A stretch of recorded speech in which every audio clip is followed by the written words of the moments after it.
Welcome to class activities for Chapter 7. In Chapter 7, we're going to be looking at a couple of different main ideas. So the big ideas are going to be ratio and proportional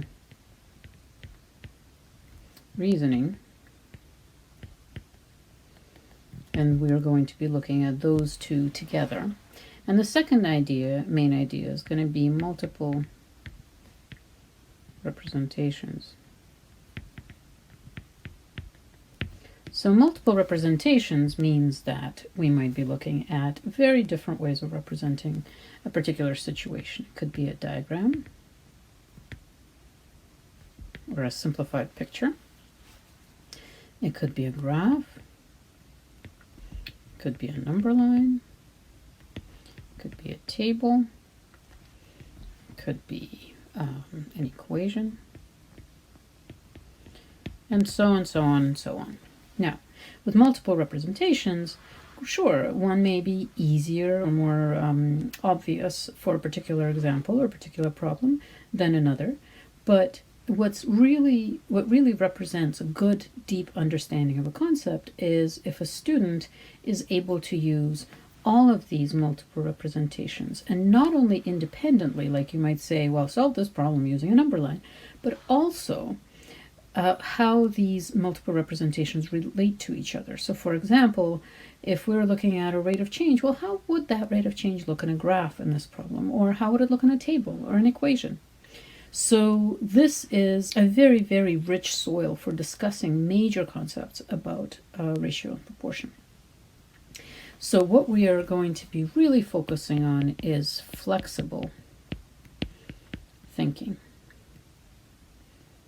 Okay, flexible thinking. So instead of honoring and allowing ourselves to ask a question of how am I supposed to do this? How does the textbook want me to do this? You should be asking the question of, are there other ways that I could think about this? Or what kinds of ways could the 20 kids in my class or 30 kids in my class think about this? I wonder how many different strategies they might come up with. So in order to look at that flexible thinking and the multiple representations, we're going to go through a couple of different questions throughout this chapter and look at how we might be able to use different representations to solve problems. Now, the hardest thing to remember here is that we're trying to go back away from standard algorithms, away from cross-multiplying, away from all of those kinds of tricks and strategies and mnemonics, and really try to make sense of the problem that is in front of us. So sense-making, not rules and algorithms. Remember to check yourself that if you're falling into, I wonder what the formula for this was, or I wonder what the rule was, that you stop doing that. We're not going to be talking about rules and formulas. We're going to be talking about making sense of the problems. And how would you do that? If you didn't know any of those rules or formulas, would you be able to figure that out? And if so, then how? So that's the general overview of this particular chapter, but also really of all mathematics courses, Math 112 through 114, and really also learning mathematics. We want to make sense of things. We want to develop our flexibility. That's what it means to be an expert in a particular area of mathematics. It doesn't mean that I've memorized all the rules and formulas. So let's take a look at 7.1. So in class activity 7a, we have a mixture of two different kinds of soda. So red punch and lemon lime soda. And based on what the ratio is that we mix those two things in, we're going to get different color, different flavor, perhaps a little redder or a little greener. And what we want to do is to experiment with that. So, if I really want a mixture A here, where I have 3 cups or jugs of green punch, lemon lime soda, and 1 cup of red punch, then is that going to be the same as this recipe, where I certainly will get more, right? Here I only have 4 cups, In this one, I'd have 8 cups. I certainly have twice as much liquid, but is that going to taste the same? Is mixture B going to taste the same and have the same color? So once you have come up yourself with a particular answer, think about some other ways that students, kids, might think about it.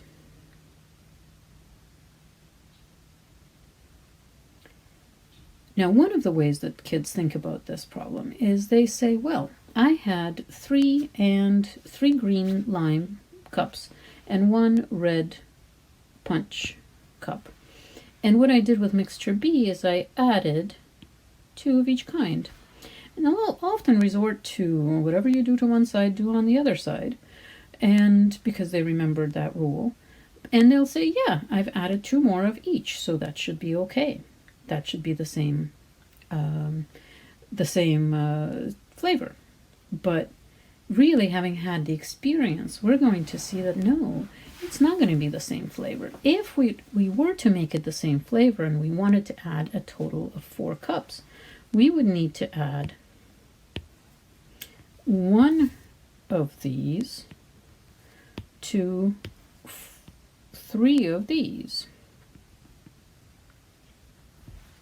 Right? Not 2 and 2. If we wanted to preserve the flavor, then for every 1 cup of red punch, we would want to be adding 3 cups of lemon lime soda.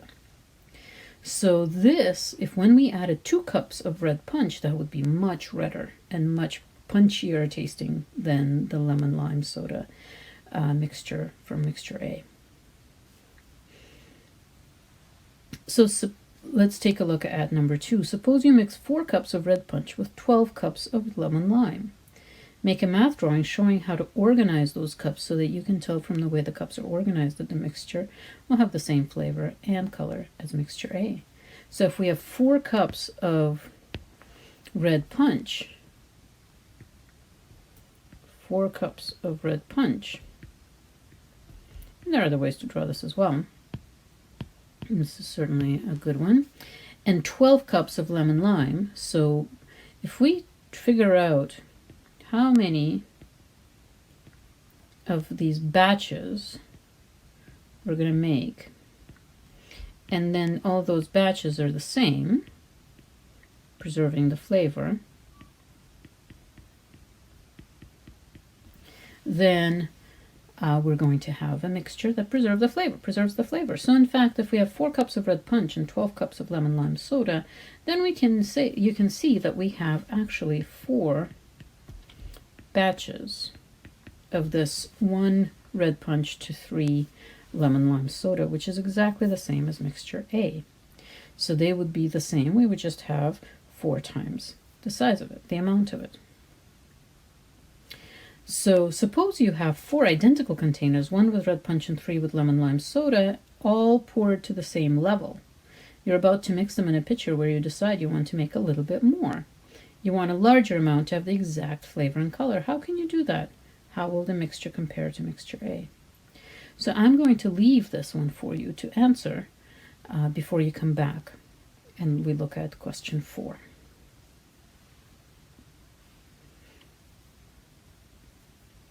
So let's find a mixture of red punch and yellow lime soda that tastes the same as mixture A.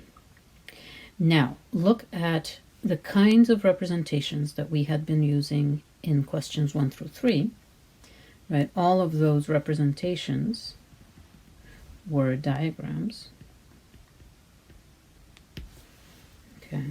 But now we can also use a different kind of representation, and that would be a table.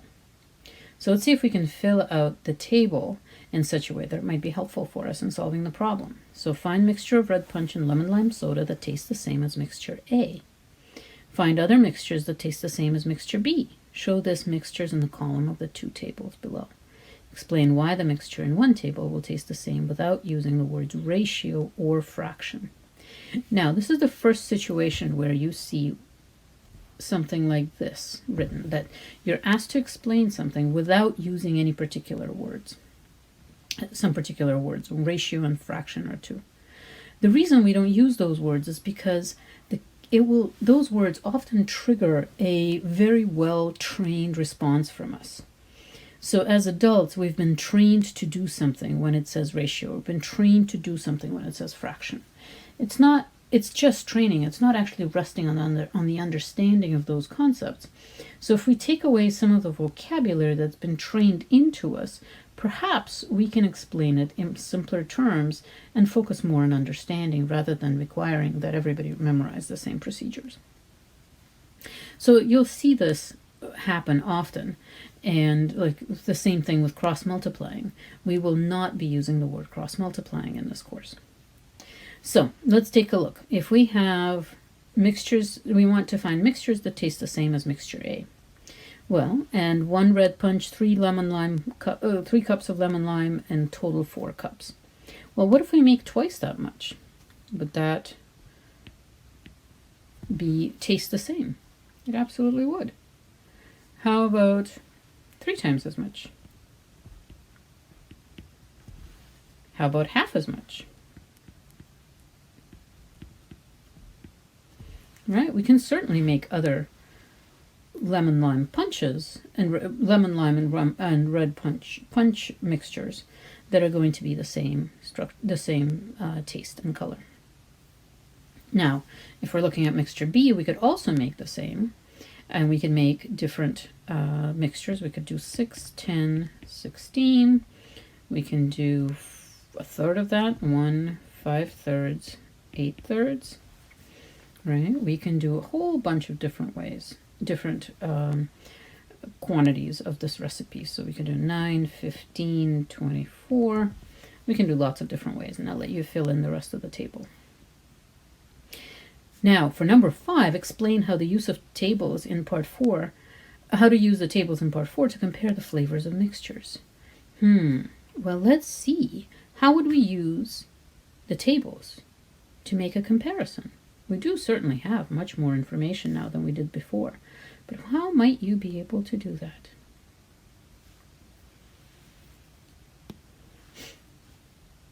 Do you notice that there are a couple of columns that have very similar numbers in them? So what if we look at those columns? We have 3, 9, and 12. So 3 red punch, 9 lemon lime, and a total of 12 cups. And in mixture B, we had 3 cups of red punch, 5 cups of lemon lime, and a total of 8 cups. So which one is going to taste punchier? Which one has more punch?